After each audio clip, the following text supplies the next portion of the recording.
प्रत्येकाच्या कपाटात असे भरपूरसे कपडे असतात ज्याचा आपण वर्षानुवर्ष उपयोगही करत नाही आणि कुणाला देतही नाही। तर माझे एक सजेशन आहे, जर कपडे घालण्यायोग्य असेल तर गरजू व्यक्तीला डोनेट करा, नाही तर त्याचा उपयोग करून घराला ऑर्गनाइज करण्याचा प्रयत्न करा। तर नमस्कार, मी आहे अंकिता आणि तुमचं मनापासून स्वागत करते आपले यूट्यूब चॅनल स्मार्ट टिप्स मराठीमध्ये। आणि मैत्रिणींनो, आजच्या व्हिडिओमध्ये मी तुमच्यासोबत अशाच जुन्या कपड्याचा खूप मस्त रिव्ह्यू शेअर करणार आहे जो नक्कीच तुम्हाला उपयोगी येईल। फक्त एक रिक्वेस्ट आहे, व्हिडिओ थोडासा जरी युजफुल वाटला तर व्हिडिओला लाईक करा आणि व्हिडिओ कसा वाटला हे कमेंट करायला विसरू नका। चला तर मग कुठलीही वेळ न घालवता व्हिडिओला सुरुवात करूया। तर माझ्याकडे 2 टी-शर्ट ठेवलेल्या होत्या, अगदी जुन्या आहे, दिसायला जरी तुम्हाला नवीन दिसत असेल पण त्या थोड्याशा ब्रँडेड असल्यामुळे वापरल्यानंतरही जुन्या दिसत नाहीये। तर आपल्याला काय करायचं, इथे कुठलीही जुनी टी-शर्ट घ्यायची आहे। त्यानंतर व्हिडिओत दाखवल्याप्रमाणे त्याचा स्लीव्हचा एरिया त्याचबरोबर गळ्याचा एरिया आपल्याला सर्वप्रथम कट करून घ्यायचा आहे। इथे वाटेल तर टी-शर्ट जर तुमची आकाराने मोठी असेल तर त्यापासून तुम्ही एक स्क्वेअर पीस देखील कट करू शकता। आणि त्यानंतर व्हिडिओत दाखवल्याप्रमाणे टी-शर्टला एकमेकावर ठेवून फोल्ड करून घ्यायचा आहे आणि त्यानंतर इथे मी 9.5 इंच असं मेजरमेंट घेतलेलं आहे फोल्ड केल्यानंतर। तर व्हिडिओत दाखवल्याप्रमाणे पूर्ण टी-शर्टवर आपल्याला डायगोनल शेपमध्ये हे मेजरमेंट घ्यायचं आहे आणि त्यानंतर तो एरिया आपल्याला कैचीच्या हेल्पनी कट करून घ्यायचा आहे। आता मी या टी-शर्टला तुम्हाला ओपन करून दाखवते। ओपन केल्यानंतर ही जी टी-शर्ट आहे ती सर्कल शेपमध्ये कट झालेली आहे। नंतर या टी-शर्टला उलटा करून घ्यायचा आहे आणि बाजूचा जेवढा काही एरिया आहे तो आपल्याला शिवून घ्यायचा आहे। फक्त हलकासा पार्ट मी इथे सोडलेला आहे, जेणेकरून त्यात काही आपल्याला भरायचं वगैरे असेल तर आपण भरू शकतो। तर या टी-शर्ट पासून आपण खूप उपयोगी वस्तू बनवणार आहोत, जे समोर तुम्हाला व्हिडिओत दिसणारच। तुम्ही बरेचशा माझ्या व्हिडिओमध्ये या केनिंगचे चेअर बघितले असेल। या चेअरचा 2 सेट माझ्याकडे आहे, एक माझ्या बेडरूम मध्ये असतं आणि एक गेस्ट रूम मध्ये असतं आणि यावर अशा प्रकारचे ब्राऊन कलरचे कुशन ठेवलेले असतात। तर हे कुशन मी मार्केटमधून घेतलेले होते आणि याला वॉश देखील करू शकत नव्हते, कारण डायरेक्टली रुई यामध्ये भरलेली होती। तर त्या उशा खराबच झालेला होता, तर त्याला कट करून त्यातली जेवढी काही रुई होती ती मी काढून घेतली आणि या टी-शर्ट मध्ये भरून घेतली। तुमच्याकडे जर अशा प्रकारचा फायबर किंवा रुई नसेल ना, तर तुम्ही जे जुने कपडे असतात ना त्याचे छोटे छोटे तुकडे करायचे आहे आणि ते देखील तुम्ही भरू शकता। आणि त्यानंतर जो ओपन एरिया होता टी-शर्टचा तो आपल्याला शिवून घ्यायचा आहे आणि बघू शकता शिवल्यानंतर हा आपला एक प्रकारचा कुशनच रेडी झालेला आहे किंवा तुम्ही याला फ्लोर सोफा देखील म्हणू शकता। पण मला अगदी मार्केट सारखंच बनवायचं होतं, त्यासाठी मी त्या टी-शर्ट सारखाच मॅचिंग धागा घेतलेला आहे आणि व्हिडिओत दाखवल्याप्रमाणे एक मोठी सुई घ्यायची आहे आणि जाळा धागा घेऊन व्हिडिओत दाखवल्याप्रमाणे तो धागा वरतून खालतून शिवून आपल्याला एकदम खिचून बांधून घ्यायचा आहे। आणि बघू शकता यामध्ये एक डिझाइन क्रिएट झालेली आहे। तर या टी-शर्टवर जिथे जिथे मी मार्किंग केलेली आहे त्या एरियामध्ये मी याच प्रकारे सुई धाग्याने शिवून घेणार आहे आणि शिवल्यानंतर तुम्हाला दाखवते की याचा लुक कसा क्रिएट झालेला आहे। तर बघू शकता साइडला जी मी इमेज लावलेली आहे त्यासारखे अगदी आपले घरच्या घरी कुशन्स रेडी झालेले आहे। मला 2 चेअरवर हवे होते आणि जर दोन्ही चेअरवर वेगवेगळ्या टी-शर्टचे जर कुशन ठेवले तर ते दिसायला घाण दिसेल, यासाठीच माझ्याकडे जुने पडदे होते। तर त्याचाच कपडा मी कट करून त्याला कव्हर केलेला आहे आणि तुम्ही पाहू शकता घरच्या घरी आपले मस्त असे कुशन्स रेडी आहे, अगदी दिसायला मार्केट सारखेच दिसतात। तुम्ही वाटेल तर याला कव्हर देखील लावू शकता। तर इथे पाहू शकता माझ्याकडे 2 कुशन मी रेडी केलेले आहे आणि मलाही माहित नव्हतं की बनल्यानंतर हे इतके सुंदर बनणार।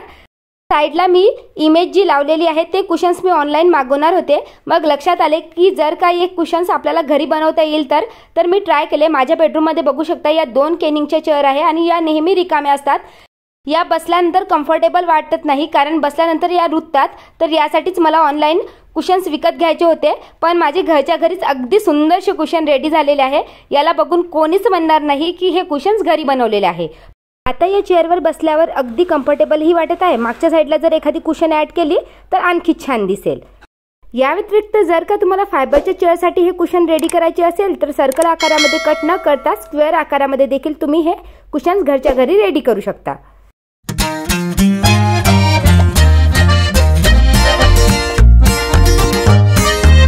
यानंतरचा नेक्स्ट उपयोग हा देखील खूप युजफुल आहे। बरेचदा आपल्या घरात अशा प्रकारचे जुने शर्ट ठेवलेले असतात, तर या जुन्या शर्टचाच उपयोग करून मी खूप युजफुल असा ऑर्गनायझर तुमच्यासोबत शेअर करणार आहे। बनवायला अगदी इझी आहे, कोणीही बनवू शकतं।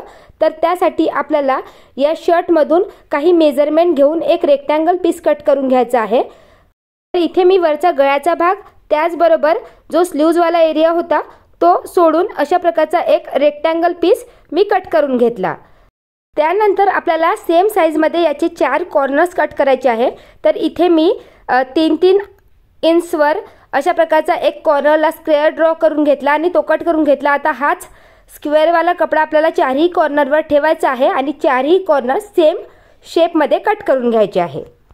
व त्यानंतर शर्टचा जो काही ओपन एरिया आहे मीन्स 4ही एरिया मी पहिले शिवून घेतले। शर्टला उलटं करायचं आहे आणि शिवून घ्यायचं आहे आणि त्याच्यानंतर त्याचे जे 4 कॉर्नर्स उरलेले आहेत ते व्हिडिओत दाखवल्याप्रमाणे डायगोनली पकडायचे आहे आणि ते कॉर्नर्स देखील आपल्याला शिवून घ्यायचे आहे। तर इथे 4ही कॉर्नर्स शिवून घेतले आणि त्यानंतर मी त्याचे बटन्स जे आहे तो ओपन करून दाखवते। ओपन केल्यानंतर बघू शकता हा आपला एक मस्त अगदी सोप्या पद्धतीने बनलेला ऑर्गनायझर रेडी आहे। याचा उपयोग तुम्ही कपडे स्टोअर करण्यासाठी करू शकता। बरेचदा आपल्याकडे भरपूरसे एक्स्ट्रा कपडे असतात, भरपूरसे ब्लाउज पीस असतात, टॉवेल्स असतात किंवा आपल्या घरात लहान मुले असतील तर त्यांची जुने कपडे देखील असतात। तर असे कपडे स्टोअर करण्यासाठी तुम्ही या ऑर्गनायझरचा उपयोग करू शकता। यामध्ये मिनिमम तुमचे 10 ड्रेस येतील असं या शर्टची स्टोरेज स्पेस आहे। दिसायला जरी अगदी छोटा दिसत असेल ना तरी भरपूरसे कपडे यात मावतात। तर स्पेशली हा ऑर्गनायझर मी माझ्या बेडबॉक्ससाठी बनवलेला आहे। बरेचदा बेडबॉक्समध्ये आपण असेच कपडे ऑर्गनाइज करतो, मग वेळेवर एकही कपडे मिळत नाही। या व्यतिरिक्त बेडबॉक्सही दिसायला अनऑर्गनाइज दिसतो आणि त्यावर डस्ट देखील पडण्याचा चान्स असतो। अशा वेळेस 0 कॉस्टमध्ये तुम्ही घरच्या घरी बेडबॉक्ससाठी अशा ऑर्गनायझरचा उपयोग करू शकता। बघा याला ऑलरेडी बटन असल्यामुळे इथे तुम्हाला चेन देखील ॲड करायचा चान्स नाही, बनवायलाही अगदी इझी आहे। या व्यतिरिक्त याचा शेप बघू शकता किती व्यवस्थित आलेला आहे। जर का तुम्हाला याला हँडल ॲड करायचं असेल ते देखील तुम्ही करू शकता।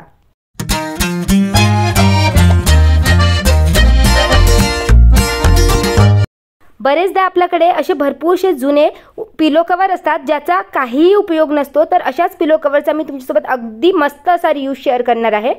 तर माझ्याकडे देखील हा एक पिलो कवर आहे, पण अगदी जुना आहे त्यामुळे त्याला मला कुठल्या तरी कपड्याने कव्हर करावे लागेल। तर माझ्याकडे हा एक पैजामा आहे ज्यापासून मी काही दिवसाआधी तुम्हाला कपाटासाठी एक ऑर्गनायझर शेअर केले होते। तर त्यातलाच काही कपडा उरलेला होता, तर त्यापासूनच एक रेक्टँगल पीस मी कट करून घेतले आणि सर्वात प्रथम जे हे पिलो कवर आहे ना त्याला व्यवस्थित शिवून घेतले। कारण जर मी डायरेक्टली पिलो कवर यूज केले असते ना, पिलो कवर घाण आहेत त्यामुळे तो खराब दिसला असता। जर तुमचा पिलो कवर नवीन असेल तर तुम्ही डायरेक्टली ही पिलो कवरचा यूज करू शकता।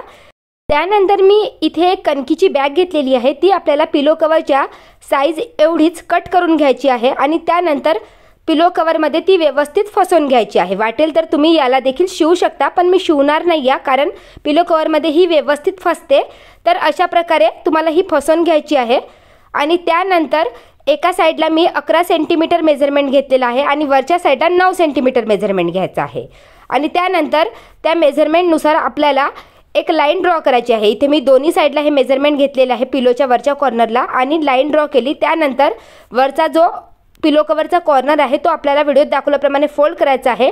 फोल्ड केलेल्या भागामध्ये आपल्याला 2 पेन्सिल किंवा कुठलीही मोठी लंबी वस्तू असेल ना ती ठेवायची आहे आणि बाजूचा एरिया तुम्हाला स्टिच करून घ्यायचा आहे। स्टिच केल्यानंतर तिथे आपण पेन्सिल ठेवली होती त्यामुळे तिथे एक गॅप क्रिएट झालेली आहे।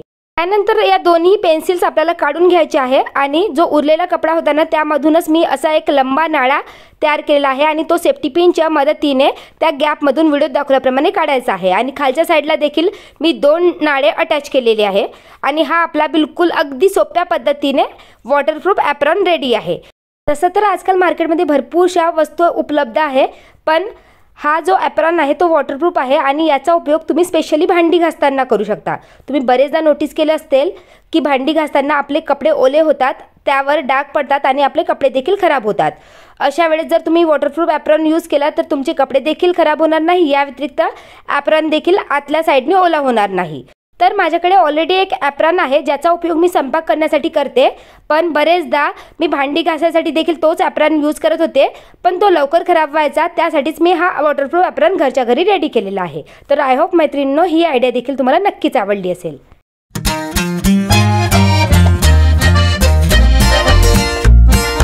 आजकाल ना फॅब्रिक ज्वेलरीची खूप जास्त फॅशन आहे, तर मला देखील जे हुप्स इयरिंग्स असतात ना ती घालायची खूप आवड आहे। कुठल्याही वेस्टर्न कपड्यावर मी मोठे मोठे हुप्स इयरिंग्स घालणे पसंत करते, तर माझ्याकडे देखील हुप्स इयरिंगचं भरपूर कलेक्शन आहे। त्यामधलेच हे सर्कल आकाराचे जे हुप्स इयरिंग्स आहे ना त्याला थोडंसं जंग लागलेलं होतं. बरेच दिवसापासून हे असेच या ऑर्गनायझरमध्ये ठेवलेले होते आणि मी विचार करत होते की याला फेकून द्यावे. तर याच हुप्स इयरिंग्सचा मी तुमच्यासोबत उपयोग शेअर करणार आहे. बघू शकता याला हलकंसं जंग लागल्यासारखे, डाग लागल्यासारखं झालेलं आहे आणि हे इयरिंग्स असेच ठेवलेले होते. तर याचाच उपयोग करून मी मस्त सुंदरशी अगदी सोपी अशी फॅब्रिक ज्वेलरी तुमच्यासोबत शेअर करणार आहे. तर स्पेशली या टॉपवर मॅचिंग म्हणून ही इयरिंग्स मी बनवणार आहे. तर या टॉपला मी अल्टर केले होते. तर अल्टर केलेला एक्स्ट्रा जो कपडा होता ना तो आतल्या भागून मी कट करून घेतला. त्यानंतर या कपड्याला व्हिडिओत दाखवल्याप्रमाणे फोल्ड करायचा आहे, उलटं फोल्ड करायचं आहे आणि त्यानंतर त्याचा जो एंडचा भाग आहे त्याला शिलाई मारायची आहे आणि त्यापासून एक नाळा रेडी करायचा आहे. आता उलटा नाळ्याला शिलाई मारल्यामुळे त्या नाळ्याला आपल्याला सरळ करायचं आहे. ती मी शिलाई मारलेली आहे. त्यानंतर याला जेव्हा सरळ केले त्यापासून जसं आपण नाळा बनवतो ना त्याच प्रकारचा एक नाळा रेडी झालेला आहे. यानंतर जी हुप्स इयरिंग्स आहे ना या नाळ्यामध्ये व्हिडिओत दाखवल्याप्रमाणे व्यवस्थित फसवून घ्यायची आहे. तुम्ही पाहू शकता याला व्यवस्थित चुन्नड पडलेली आहे. त्यानंतर या कपड्याचे जे दोन्ही ओपन भाग आहेत ते व्यवस्थित आपल्याला मॅचिंग धाग्याच्या मदतीने शिवून घ्यायचे आहे. तुम्ही वाटेल तर इथे जर तुमच्याकडे फॅब्रिक ग्लू वगैरे असेल ना तर त्याने देखील चिपकवू शकता. पण माझ्याकडे मॅचिंग धागा होता आणि त्यानेच मी हे इयरिंग्स व्यवस्थित शिवून घेतलेले आहे. आता इथे बघू शकता कपड्यातून थोडेसे धागे निघालेले आहे. तर असं जर वाटत असेल तर त्या कपड्याला व्यवस्थित फोल्ड करून तुम्हाला शिवायचं आहे. आणि बघू शकता आपले मस्त असे फॅब्रिक इयरिंग अगदी सोप्या पद्धतीने रेडी आहे. दिसायलाही अगदी छान दिसतात. मार्केटमध्ये घ्यायला गेला ना तर जे हँडमेड इयरिंग्स असतात ना ते थोडेसे महागडे असतात. आता जे हुप्स इयरिंग्स मी फेकून देणार होते त्यापासूनच मस्त असे फॅब्रिक हुप्स इयरिंग्स माझे घरच्या घरी रेडी आहे. तर अशा प्रकारे देखील तुम्ही अगदी सोप्या पद्धतीने घरच्या घरी आपल्या ड्रेसवर मॅचिंग हुप्स इयरिंग्स बनवू शकता.